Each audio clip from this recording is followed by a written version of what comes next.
오늘 말씀의 제목은 베델로 올라가자입니다. 이 시간 말씀 제목 우리 다 같이 한 목소리로 읽어볼까요? 읽겠습니다. 베델로 올라가자. 아멘. 이 시간 베델로 올라가자는 제목으로 하나님 말씀 전하겠습니다. 하나님께서 결정하신 일. 야곱의 인생은 전적으로 하나님께서 결정하신 일이었습니다. 야곱은 환상을 동반한 하나님의 말씀을 통하여 이러한 사실을 깨달았습니다. 베델에서 하나님께서 야곱에게 말씀하신 내용은 바로 다음과 같았습니다. 나는 여호와니 너의 조부 아브라함의 하나님이요 이삭의 하나님이라. 땅의 모든 족속이 너와 내 자손으로 말미암아 복을 받으리라. 내가 어디로 가든지 너를 지키며 이 땅으로 돌아오게 할지라. 내가 네게 허락한 것을 다 이루기까지 너를 떠나지 아니하리라. 아멘. 과연 하나님은 시건치 않는 분이셨습니다. 그래서 야곱은 자신의 인생 가운데서 하나님께서 말씀하신 바를 이루어 가심을 경험하였습니다. 그래서 그는 2명의 아내, 2명의 첩, 그리고 12명의 아들들과 1명의 딸을 얻었습니다. 야곱에게 주어진 12명의 아들들 역시 하나님께서 결정하신 일이었습니다. 르벤, 시므온, 레위, 유다, 단, 납달리, 갓, 아셀, 이사갈, 스불론, 요셉, 베냐민, 이 12명의 아들들 말입니다. 이 12명의 아들들 역시 하나님께서 결정한 일이었습니다. 또 그는 고생한 만큼 이상의 복을 얻어 약속의 땅으로 돌아올 수 있었습니다. 야곱은 고향으로 돌아오던 중에 사람들을 이끌고 자신을 만나러 오는 에서의 소식을 듣게 되었습니다. 그때 그 어떤 사람보다 에서에 대하여 잘 알고 있던 그는 두려움에 휩싸였습니다. 그는 하나님께 간절히 기도하였습니다. 그리고 야곱은 간절히 기도하는 가운데 환상을 경험하게 되었습니다. 그 환상 중에 야곱은 하나님의 사자와 씨름하였습니다. 하나님의 사자는 야곱의 엉덩이뼈, 허벅지 관절, 엉치뼈라고도 했는데요, 옛날 번역으로는 엉덩이뼈, 허벅지 관절을 가격하였습니다. 그러나 야곱은 하나님의 사자를 놓을 수 없었습니다. 그는 하나님의 사자를 끈덕지게 붙잡고 하나님께 복을 구하였습니다. 그 결과 야곱은 엉덩이뼈가 뒤틀려 절뚝거리게 되었지만 야곱은 결국 복을 받았습니다. 이에 하나님께서는 야곱에게 새로운 이름을 허락하셨습니다. 이 내용이 다음 말씀 창세기 32장 28절에 나오는데요, 우리 한 목소리로 크게 읽겠습니다.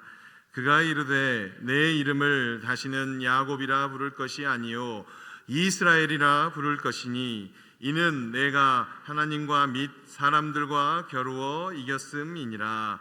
아멘. 야곱이라 부를 것이 아니요 무엇이라 부를 것이니 이스라엘. 야곱이라 부를 것이 아니요 무엇이라 부를 것이니 이스라엘. 실상 야곱에게 이스라엘이라는 이름을 부여하신 하나님께서는 형 에서의 마음을 이미 만지셨습니다. 그 이유는 이스라엘은 하나님 당신의 구원 사역에 있어서 중요한 역할을 해야 했기 때문입니다. 이와 같은 사실에도 불구하고 하나님께서 결정하신 일을 완전히 모르는 이스라엘은 연약한 모습을 보여주었습니다. 그렇습니다. 이스라엘에게는 많은 연약함과 부족함이 있었습니다. 그럼에도 불구하고 하나님께서는 이스라엘을 향하여 당신이 결정하신 일을 결코 바꾸지 않으셨습니다. 즉 하나님께서 결정하신 일은 변하지 않았다는 것입니다. 우리는 이것을 신학적인 용어로 말하면 하나님의 신실하심이라고 말할 수 있을 것입니다. 이와 같은 하나님의 신실하심으로 인하여 자신의 고향으로 무사히 돌아온 야곱은 셰켐에 정착하게 되었습니다. 그런데 그곳에서 셰겜에 정착한 야곱에게 문제가 발생하였습니다. 어떠한 문제가 발생하였을까요? 다음 말씀 창세기 34장 2절에 그 문제가 기록되어 있습니다. 우리 다 같이 한 목소리로 읽겠습니다. 히위 족속 중 하몰의 아들 그 땅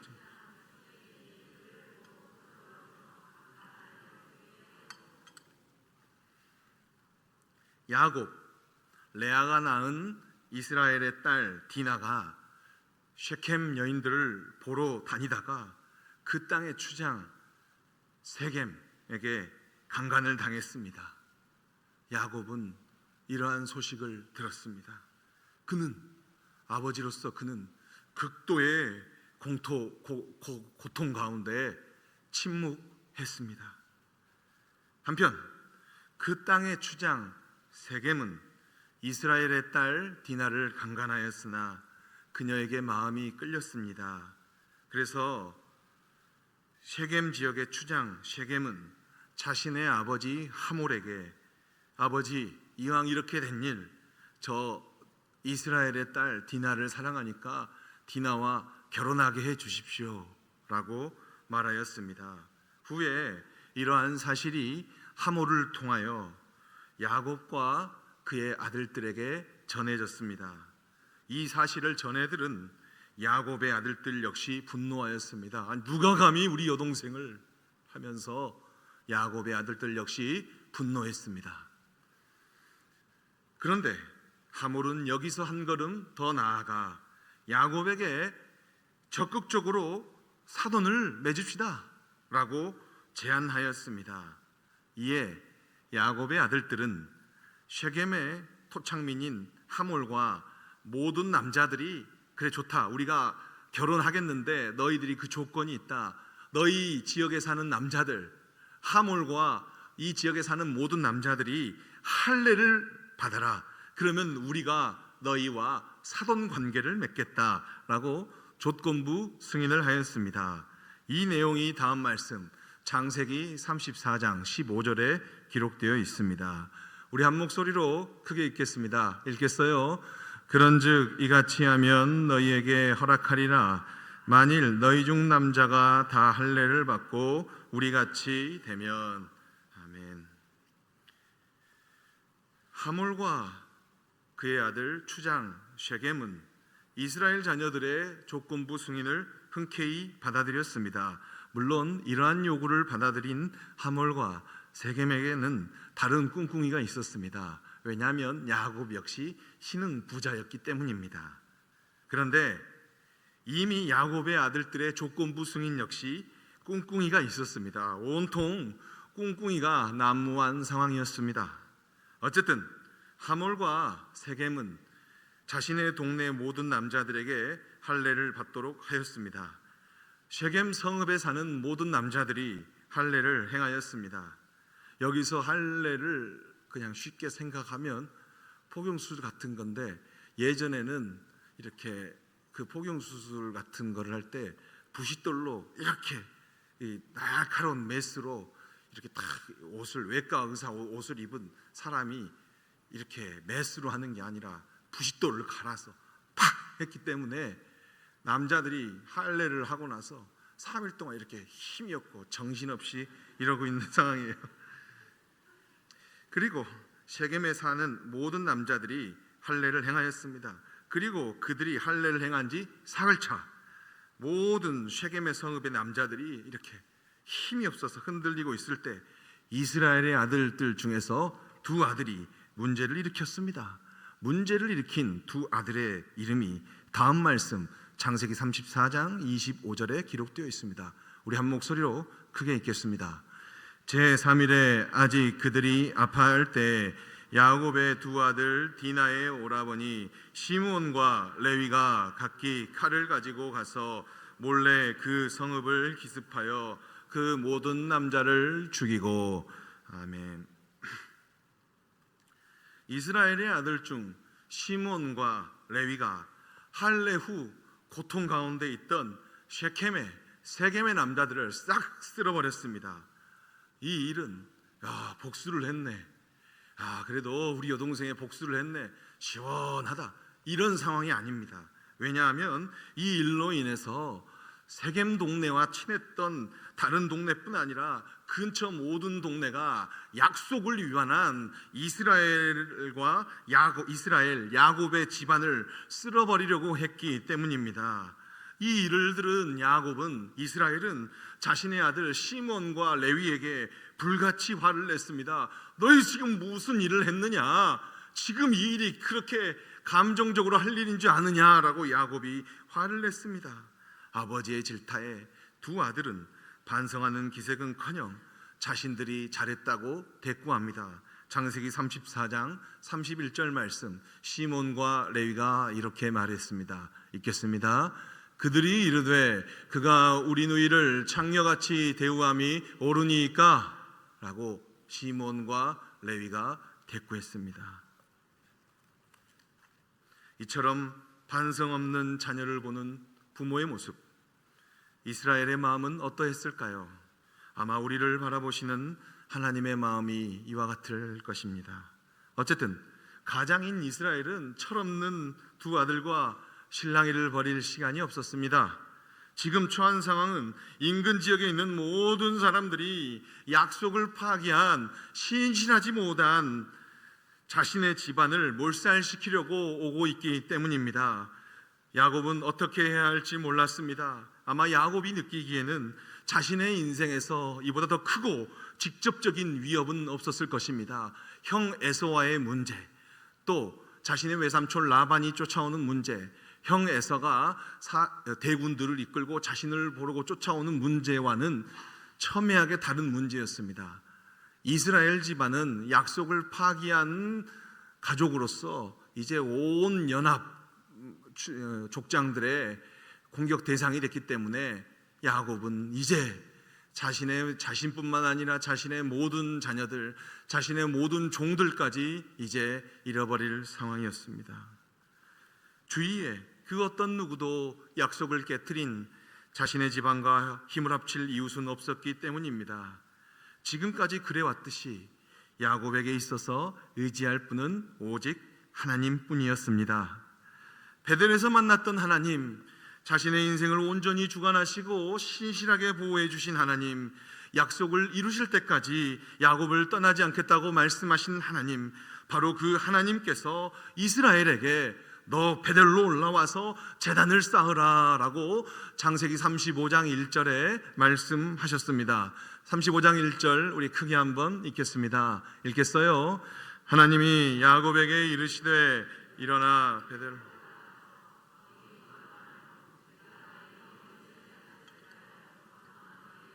내게 나타났던 하나님께 거기서 제단을 쌓으라 하신지라. 아멘. 그 어떤 것도 의지할 수 없는 이스라엘은 이러한 하나님의 말씀, 자막에 띄어져 있는 이 하나님의 말씀을 듣지 않을 수 없었습니다. 이스라엘은 자신의 자녀들에게 자신이 하나님을 만났던 베델로 갈 것을 명령하였습니다. 베델로 가서 하나님께 제사, 다른 말로 하면 예배, 수요 저녁 기도회를 드리자고 강요하였습니다. 자녀들에게 하나님께 예배를 드리러 나아갈 때는 이방 신상을 버리고 자신을 정결하게 하며 의복을 갖추어야 할 것도 명령하였습니다. 물론 자녀들 역시 아버지 이스라엘의 말씀에 명령을 순종하였습니다. 창세기 35장 3절 말씀입니다. 우리 더 크게 읽겠습니다. 우리가 일어나 베델로 올라가자. 내 환난 날에 내게 응답하시며 내가 가는 길에서 나와 함께 하신 하나님께 내가 거기서 제단을 쌓으려 하노라 하매. 아멘. 이스라엘은 자녀들을 이끌고 베델로 이동하였습니다. 그런데 신기하게도요, 이스라엘과 그의 가족들이 베델로 이동하고 있는 동안 그들은 쉐겜 지역의 사람들로부터, 쉐겜 지역 인근의 사람들로부터 공격을 받지 않았습니다. 이스라엘과 그의 가족들이 등을 보였어요. 등을 보인다는 것은 그래, 나 죽여라, 나 졌다, 이러는 것 아니겠습니까? 이스라엘과 그의 가족들이 등을 보였어도 대적자들은 이스라엘과 그의 가족들을 해할 수 없었습니다. 그 이유는 하나님께서 이스라엘과 함께 하셨기 때문입니다. 하나님께서 친히 이스라엘의 대적자들에게 두려움을 심어 주셨기 때문입니다. 창세기 35장 5절에 이 내용이 기록되어 있죠. 우리 더 크게 읽겠습니다. 그들이 떠났으나 하나님이 그 사면 고울들로 크게 두려워하게 하셨으므로 야곱의 아들들을 추격하는 자가 없었더라. 아멘. 하나님께서는 베델에서 약속하신 바와 같이 이스라엘과 함께 하셨습니다. 그러므로 적들이 이스라엘과 그의 가족들을 해할 수 없었습니다. 그 누구도 해결할 수 없는 문제 앞에 이스라엘은 하나님을 바라보았고 하나님의 음성을 들었습니다. 그리고 베델로 올라가서 제사를 드리라는 하나님의 음성에 순종함으로써 이스라엘과 이스라엘 가족들은 몰살당하지 않은 채 무사히 쉐겜을 탈출할 수 있었습니다. 우리 역시 인생에 있어서 그 누구도 해결할 수 없고 도와줄 수 없는 문제 앞에 하나님의 음성을 구해야 하겠습니다.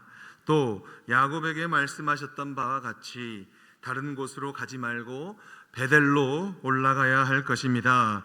베델로 올라가서 다른 일 하지 말고 하나님께 전심으로 예배를 드려야 할 것입니다. 그렇다면 하나님께서는 우리도 모르는 사이에 하나님의 방법으로 우리의 문제를 해결해 주실 것입니다. 우리를 향하여 하나님께서 결정하신 일을 확인할 수 있을 것입니다. 오늘 말씀을 통하여 네 가지를 깨달았습니다. 첫 번째, 우리 다 같이 한 목소리로 크게 읽겠습니다. 엉덩이 뼈를 내 죽어서라도 하나님께 복을 구하자. 우리 더 크게 읽겠어요. 시작. 엉덩이 뼈를 내 죽어서라도 하나님께 복을 구하자. 아멘. 야곱은 베델에서 하나님께서 결정하신 일에 대하여 분명히 듣고 깨닫고 결단하였습니다. 하지만 자신의 형 에서의 강력한 위협 앞에 두려움에 휩싸였습니다. 이 두려움을 해결하는 길은 오직 기도였습니다. 야곱은 간절히 기도하는 가운데 환상을 경험하게 되었고요. 그 환상 가운데 야곱은 하나님의 사자와 씨름하였습니다. 하나님의 사자는 야곱의 엉덩이 뼈를 가격하였습니다. 고통스러웠습니다. 그렇다고 해서 야곱은 하나님의 사자를 놓을 수 없었습니다. 그는 하나님의 사자를 끈덕지게 붙잡고 하나님께 복을 구하였습니다. 그 결과 야곱은 엉덩이 뼈가 뒤틀려 쩔뚝거리게 되었습니다. 그러나 야곱은 엉덩이 뼈를 내 죽어서라도 하나님께 복을 받았습니다. 하나님께 복을 받기 원하는 우리 역시 이 정도의 희생은 있어야 하지 않겠습니까? 두 번째, 우리 오늘 말씀을 통하여 크게 읽겠습니다. 야곱에게 이스라엘이라는 이름을 부여하신 하나님. 아멘. 야곱은 자신의 엉덩이 뼈를 내어 죽어서라도 하나님께 복을 구했습니다. 실제적으로는 당장 살려주시기를 구했습니다. 끈덕지게 구했습니다. 이에 하나님께서는 이렇게 끈덕진 야곱을 살려주셨음은 물론이요, 그에게 더 큰 언약의 내용을 담는 위대한 이름을 허락하셨습니다. 우리가 알다시피 그 이름은 이스라엘이었습니다. 세 번째, 우리 읽겠습니다. 오늘 말씀을 통하여 크게 읽겠습니다. 해결할 수 없는 문제가 발생 시 우리는 베델로 올라가야 한다. 우리는 어디로 올라가야 한다? 베델. 어디로 올라가야 한다? 베델로 올라가야 합니다.